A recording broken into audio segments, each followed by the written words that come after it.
Hi guys, this is Castro72 and I am here for Nintendo Nation Throwback Thursday. This time around I have a game for the Nintendo Gamecube and it's called Wario World. Wario World is a platform beat-em-up game developed by Treasure and it's published by Nintendo for the Gamecube. It was released first in Europe on June 20th, 2003 and then in North America on June 23rd, 2003. Then in Australia on July 10th, 2003, and surprisingly released last in Japan on May 27th, 2004. The game's plot centers on Wario and his quest to regain his treasure and his castle from Black Jewel, an evil gem.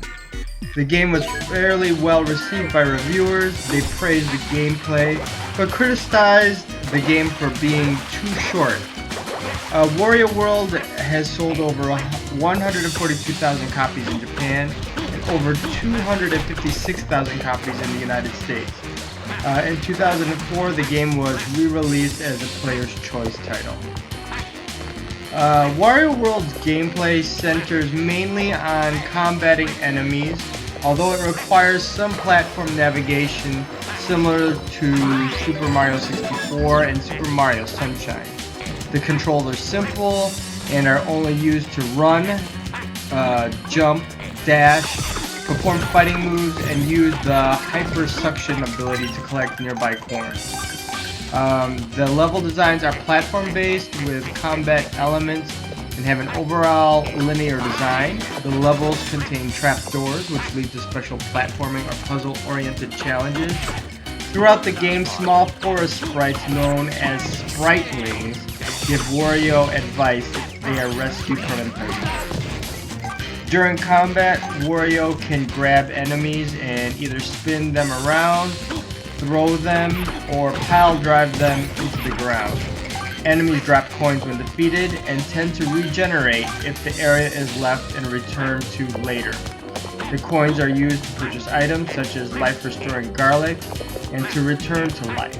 If Wario does not have enough money to return to life, the game is over. A new feature in Wario World are the spherical glue globes, which Wario is stuck to if he touches it, allowing the players to reach otherwise inaccessible areas.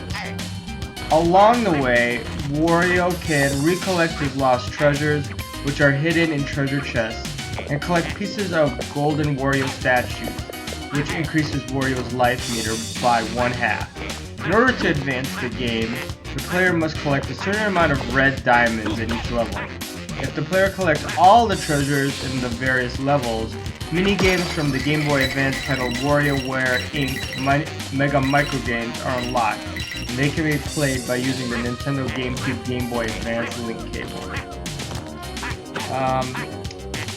What do I have to say about this in particular game is, unfortunately, although it was well received by critics, I actually was a bit disappointed. I bought into the hype, and I purchased this game partially because it was made by the development team known as Treasure.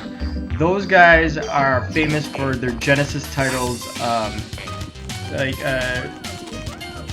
my gosh, my mind is drawing a blank, but Gunstar Heroes is one of them, and Sin and Punishment on the N64, and just a couple of really interesting titles. Oh, McDonald's Treasureland, which sounds stupid, but it's actually a great game that Treasure made on the Sega Genesis.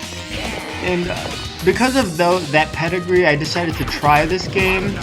And honestly, it's pretty simplistic, but not up to the caliber I think that Treasure did on the 16-bit Sega Genesis. Something about it is just like missing that charm. Maybe it's because it's all polygonal, or it's really just a beat 'em up, and it's just set in just a weird setting. I don't know. And Wario himself, I guess, is a great character, but I don't know. Although all those things were put together, I guess I didn't really go for it. I guess I could tell you a little bit about the story. I think Wario is in his castle, and this sort of black diamond, I think, takes it over, and it's an evil gem called the Black Jewel, and it's hidden among Wario's treasure collection. And I guess it wakes up, and that's when it takes over his palace. And I guess you just have to pretty much get it back from that evil gem. Like here I am. I think I'm just wandering around on these tree stumps.